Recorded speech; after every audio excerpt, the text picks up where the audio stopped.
This is The Culture.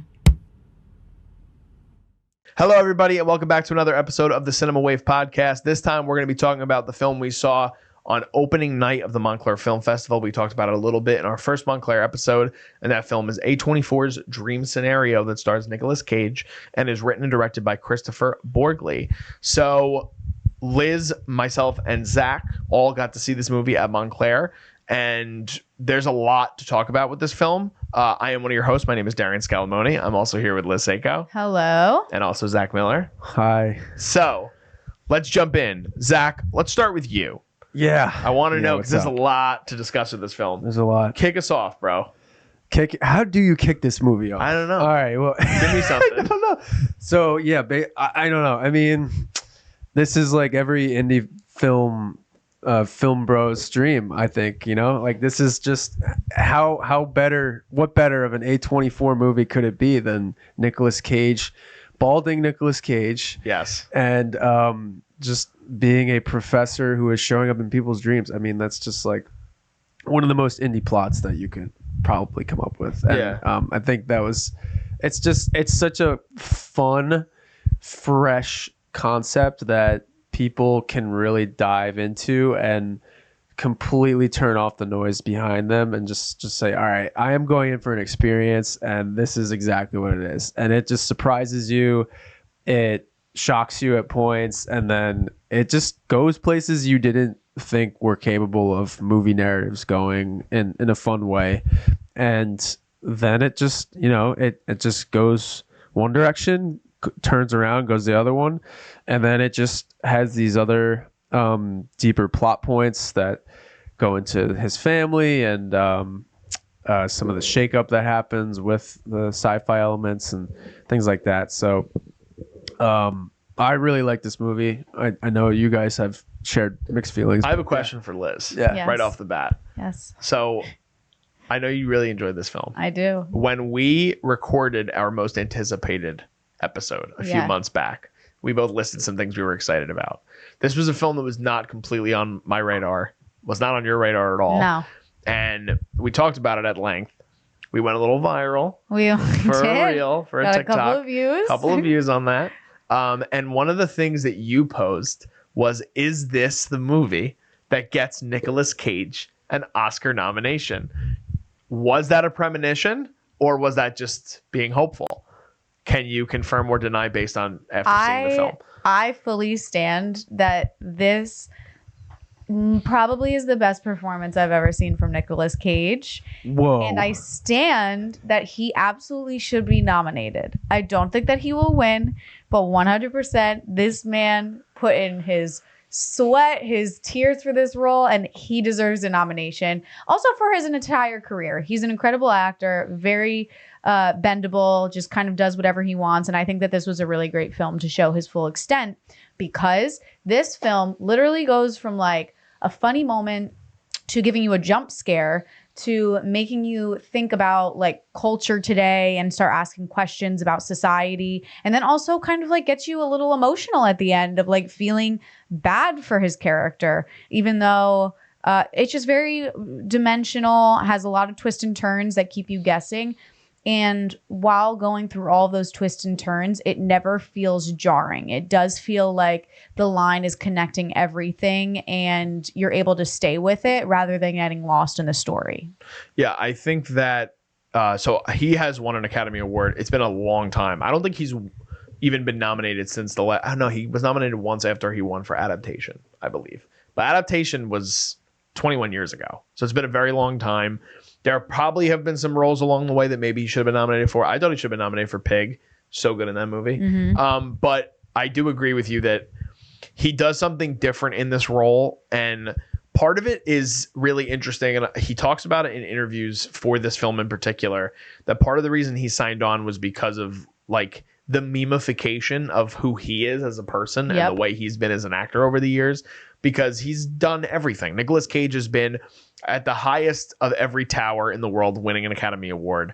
He's been at the bottom of bottoms by literally maybe not even considered that. He's just chosen to take the route of being on like direct-to-DVD films and things like that, like along the way as well.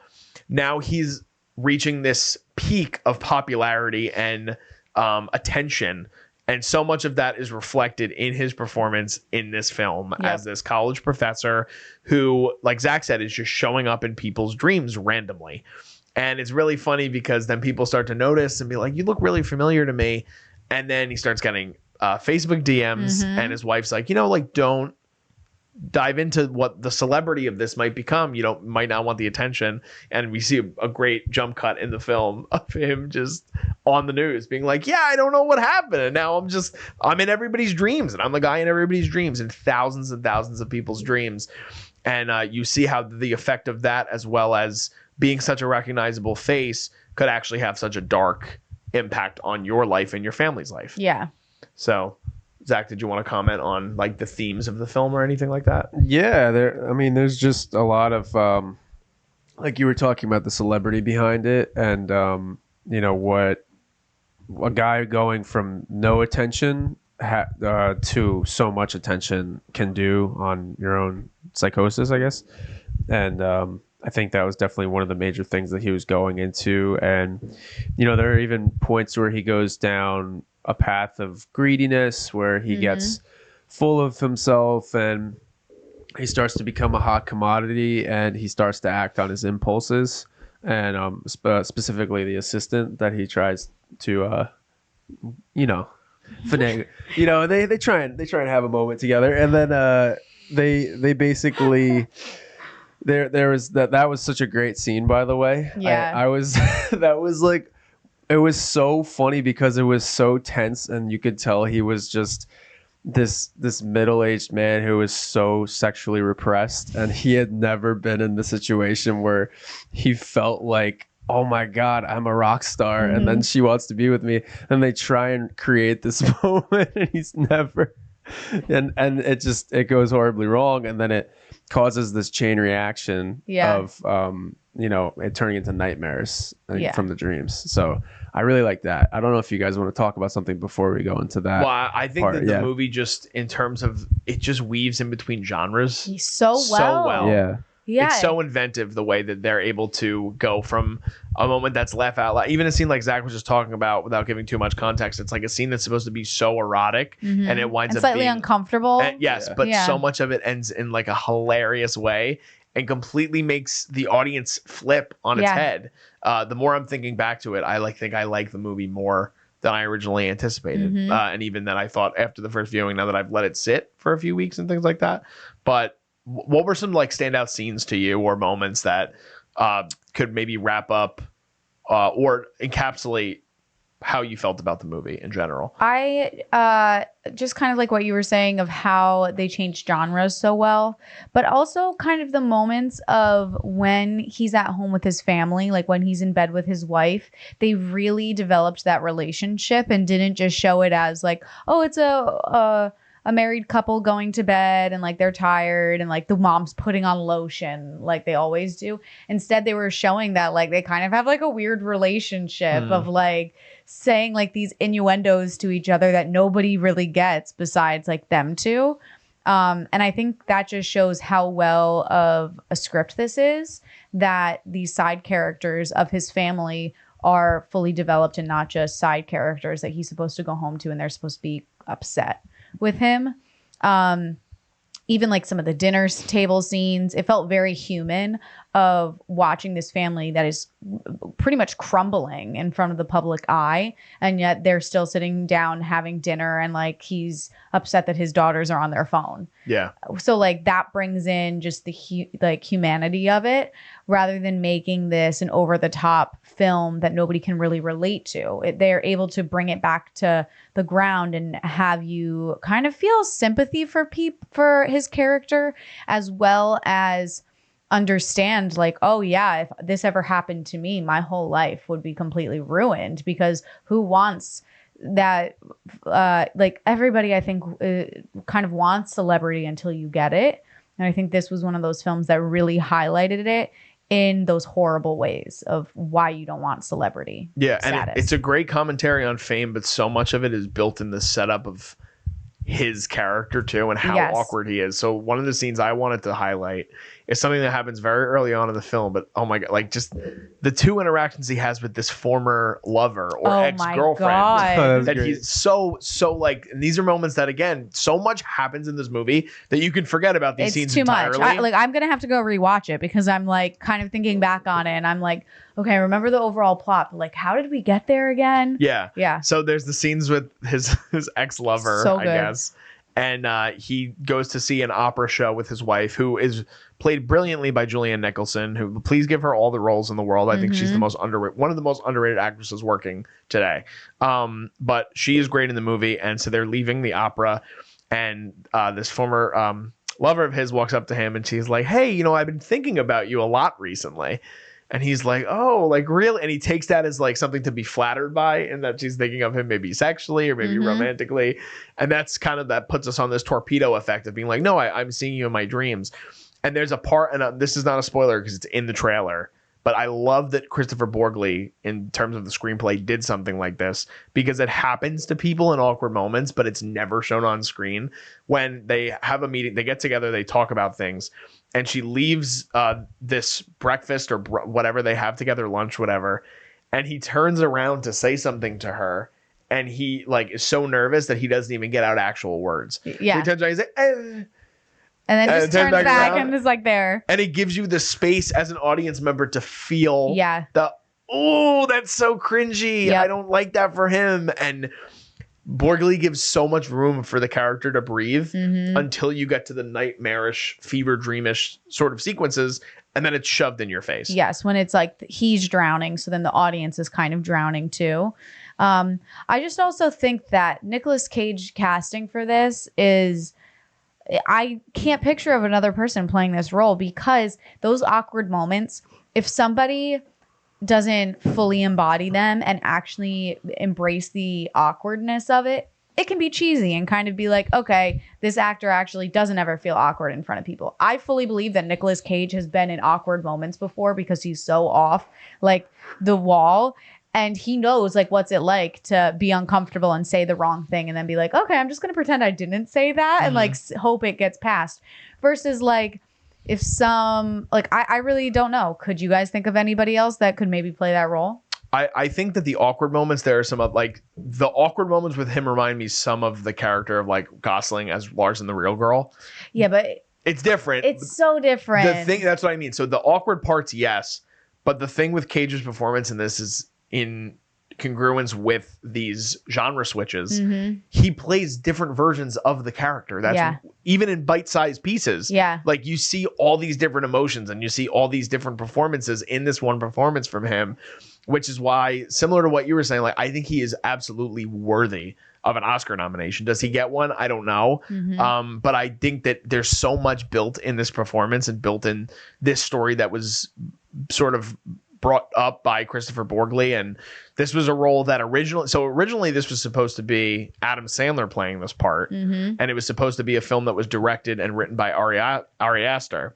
So I have never seen, to preface, I'm sure the whole audience will hate me for saying this, I've never seen any of his films.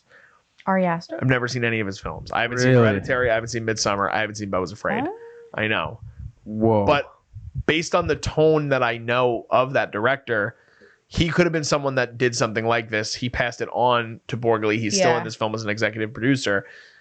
Is Sandler someone you could picture? Like, is it? I don't think so. I think, that's an interesting thing because I think Sandler would have leaned into the comedy more, but then if it was paired with Aster, he would have leaned more into like the horror suspense. And like the surrealist. He would have made it Beau is Afraid. Like, you know how Beau is Afraid is like this eerie dimensional, I don't know, it just has all these different layers of like time and space that they go to and surreal experiences. I think it would have been a lot more like that, and Ari Aster has a lot of like deep content and themes underneath all of his movies, so I think it would have been a bit of a heavier piece, and the comedy might have evaporated. And I also don't think it would have been as relatable because I don't think they would have approached it as such a like run-of-the-mill person you see every day character. I think they would have made it more of like a psychological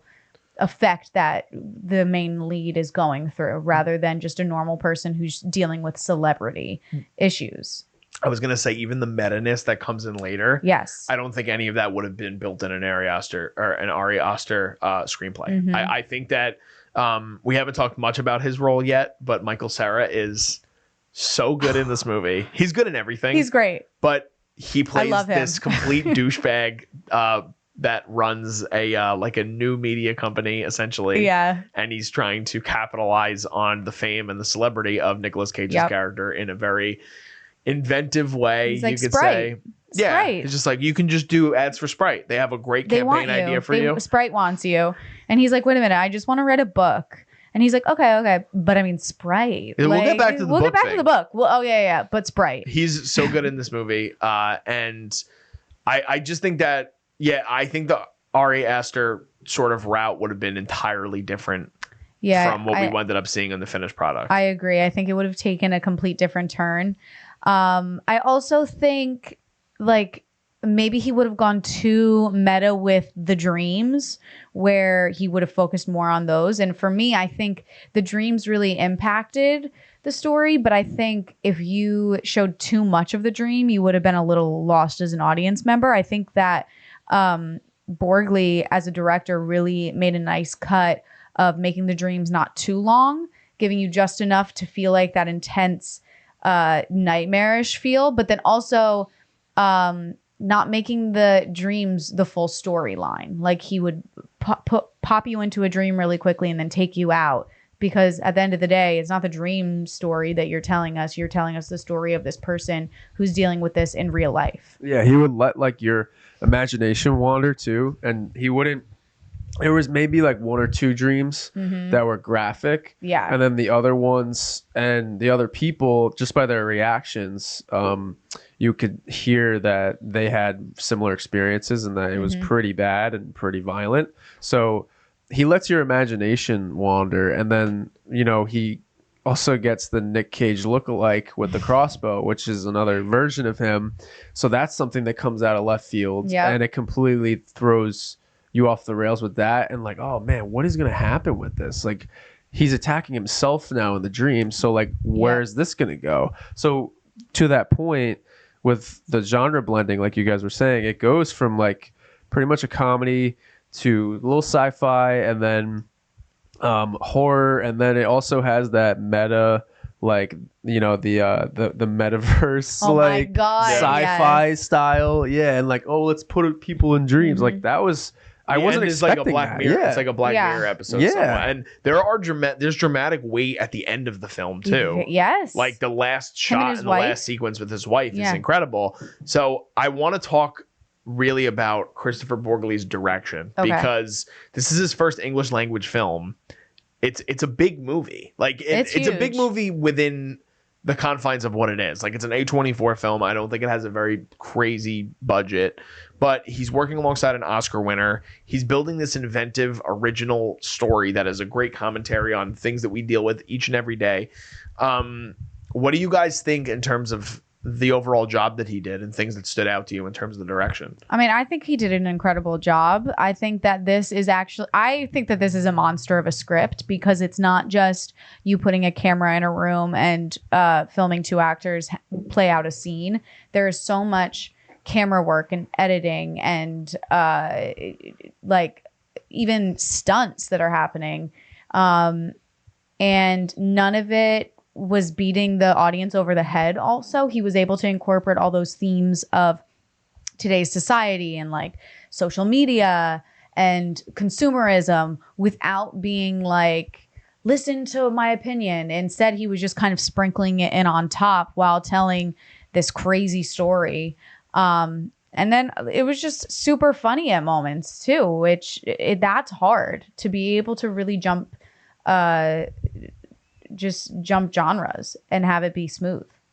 I was also going to say that he just had really well executed timing with Nicolas Cage's humor and the tension that he brought to the room on situations like that. And then he just really had a good way of integrating those themes, as well as just blending driving the story too, because you just think that it's gonna go as like one conflict throughout, but then he introduces Michael Cera's obstacle. He introduces the marriage obstacle.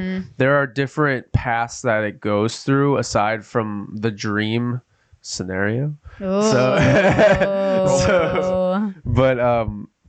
yeah, I think that like that's obviously the main story that drives the movie, but throwing these different obstacles and hurdles for Nicolas Cage to get over is where the beauty of the screenplay like comes in play, when it has such a well-crafted balance between the characters and well clearly defined characters too. Like Nicolas Cage just disappeared into this role. The mother was she was a really good part of the movie, and kind of similar to our Holdovers review, I feel like she could have disappeared in the movie too, but she was present in how his relationship develops and how he deals with his stardom. So she kind of casts him out as he becomes more famous, and then she moves on with someone else, and then there's there's just so much, and then the relationship with the friends too, like how he's trying to impress the other professors and get invited to that dinner party. And his relationship with his students. There's a lot of really well balanced pieces of this movie. So yeah. I just want to say one thing is that when we were at the film festival and he was doing like the Q&A, something that I really loved was that people were kind of asking him about like they were trying to get answers from him, and he just kept saying like, I don't want to tell you my opinion because like, who wants to hear my opinion as the director? I just made a film. I want you to walk away and have your own thoughts, which I just like really appreciate when an audience is able to walk away and have mixed opinions on what something was commenting on or why this happened, and they're able to have discussions. If everybody walks out of a theater having the same experience and coming away with the same message, I think it's kind of then one-dimensional. I think when people are able to talk about a film for a while and kind of not argue, but kind of combat a little bit on the topic of that surrounded the film, I think that is when a film is just beautiful. Yeah, I think it's super inventive and it's very atmospheric. It just puts you again in this world that he's creating, but it feels so familiar to us still because it's dealing with themes that we see each and every day, whether it comes to, like you said, consumerism or fame or social media or all of it. This is a movie that in our conversation right now, I'm like enjoying the movie more, like looking back and thinking back. This is going to be one that I think my score actually gets bumped up a little bit. Ooh, from this conversation? Yeah, similar to how Barbie was. Do you think, Zach has a good question on here. Do you think that this is different from any A24 movies, or do you think this kind of falls right in their realm? This is an A. I don't know how many other studios would make a movie like this. I don't think there are any other studios that would make, which is unfortunate and is sad. Yeah. You would hope and think that with the success, which we talked a little bit off camera about the success that came with Everything Everywhere All at Once, that things like that could start spawning off with other companies and production companies and big studios taking swings like that. Yeah. I hope that in terms of like even the director Borgli, like what he does next, I'm so interested in because it feels like even within one movie, he's done it all. Yeah, he's on my radar now. Yeah. Interesting. He covered so many different avenues and perspectives and commentaries all in one movie. Yeah. It was, and it didn't feel like it was never boring. It was like I was hooked the whole time. What was the runtime on this? Do you remember? It's less than 2 hours. It's crazy. It was an hour 42. That's wild. And it's such a jam-packed film. Like I would go back and there's just so much content. Honestly, I'm looking forward to seeing what he does next because I could see him doing a straight comedy or just a straight horror, honestly. And either way, I would be satisfied with what he does, I think. Part of me wants to see him do like a sci-fi thriller. Like, I think that he could do something really cool with, and something in the vein, like, first of all, if he should direct a Black Mirror episode, like, he would be perfect to direct any sort of storyline they decide to go with Black Mirror. But, I don't know, man. He could do anything. I think he's brilliant. He's on my radar. I think he's going to be really, I think the more stuff that he puts out, people are going to start paying attention to him. Love that. Zach? Yeah, I there was a quote in the laptop, or Yeah. I don't have it in front of me, but it was just something that he said about Nick Cage. Do you want me to read it? Yeah, can you? Yeah, so it's about Nicolas Cage in the leading role, and Borgli said, "I was thinking about a socially awkward person who performs socially comfortably. I was thinking about a beta male who desperately wants to be an alpha male, someone whose image of himself is far removed from everyone else's image of that person." So interesting. Mhm. So it's like there's a lot to unpack there. There is. And then I think I remember at the festival too, someone asked like Nicolas Cage is such a personality in himself, and there is the stardom that comes with Nicolas Cage being like renowned as this hysterical meme now circulating, like just his likeness is circulating around, and people really appreciate the stardom behind that. But yeah, I think so. When you have somebody so recognizable, you go into a movie almost treading carefully not to oversaturate that likeness. And he's played some ridiculous roles in the past, so you don't want to almost like Kristoffer Walken him, you know, or you just let him just be a caricature. Like be him. himself. Yeah, so because I think Nicolas Cage actually is the opposite in most of his movies, where he is kind of a chameleon and he can blend into a lot of his roles like really well. I agree. And I think the ones where he hasn't, the scripts have been poorer. So I think they utilized his abilities. He definitely leaned into the satire of a middle-aged man, midlife crisis, and he's like seeking attention, and he finally gets that confidence boost, and that was really funny for him to play. And then it goes into the whole swarm of events that comes with it. But I think that's great that he wanted to go for the character type too. He's like talking about the beta male trying to be an alpha, like he's trying to prove himself, like I'm a worthy professor, I'm a worthy husband, I deserve respect for my kids. Like there's a couple scenes with his kids at the table, he's trying to get their attention, and then he gets attention from the world.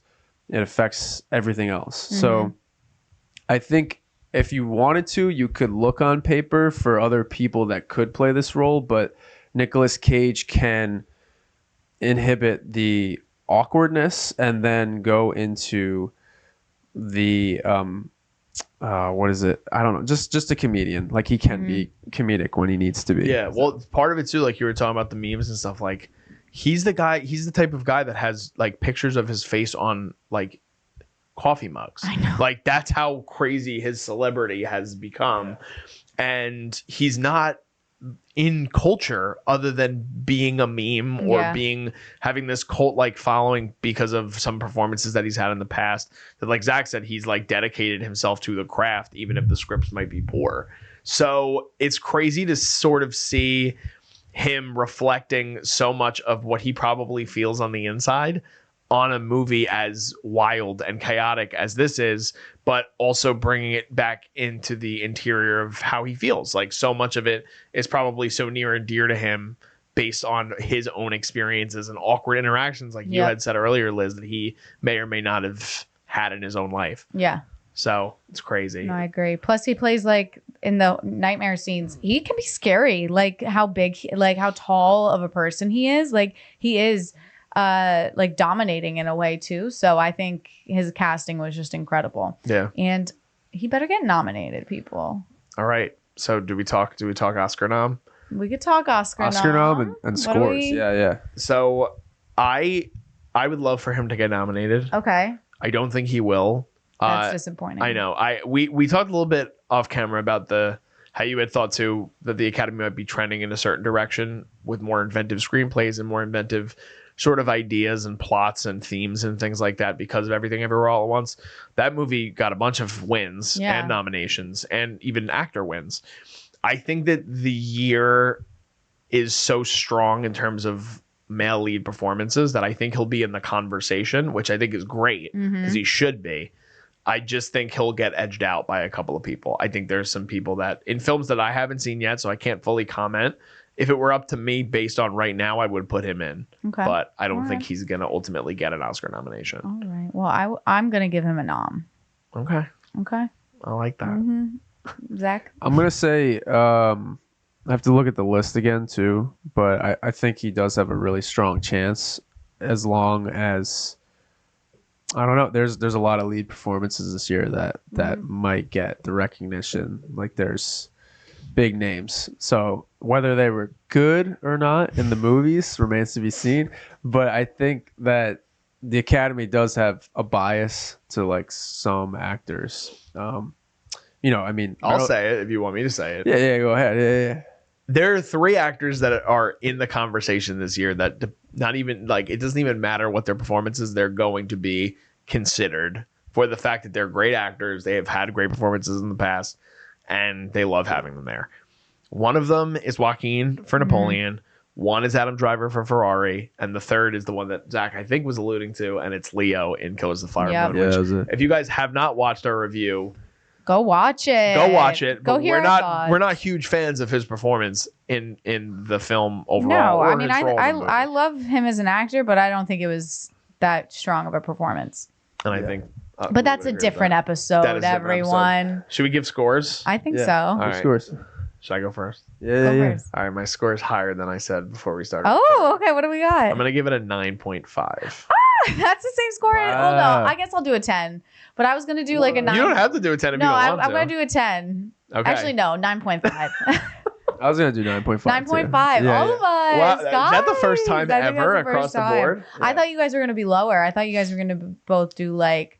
Well, actually, no. Like Zach, you really liked it when we left, but I thought you were gonna do like. I'm gonna put it an right. I'm gonna put it 8.5. as of right now right in my top 5. Whoop, whoop. But at the bottom, it's gonna be number 5 because I have 4 10s ahead of it. Let's go. So Dream this was scenario. a great movie. Everybody in the world should see this movie because there is something literally for everybody in this movie. So. And then you'll have Nicolas Cage in your dreams. So. Oh my God! Did you guys have dreams of Nicolas Cage after this? I wish I did. Did you actually? No. Oh, that would have been absolutely ridiculous. No, could you imagine? So that is going to do it for our review of Dream Scenario, which again stars Nicolas Cage. It's an A24 production. It is written and directed by Kristoffer Borgli. Keep your eye out for him and anything else he's going to be doing in the future because he's obviously a huge rising talent. If you don't already, be sure to like this video. Make sure you guys are commenting your thoughts on Dream Scenario. Also, be sure to subscribe to our page. If you guys don't already, follow us at Cinema Wave Media on Instagram as well as on TikTok. We're also on Facebook. We're on Threads. We're other places as well. You can follow us also at _Culture Wave Media. Just signing off. I am Darian Scalamoni. I am Liz Seiko. I'm Zach Miller. And we'll see you guys next time.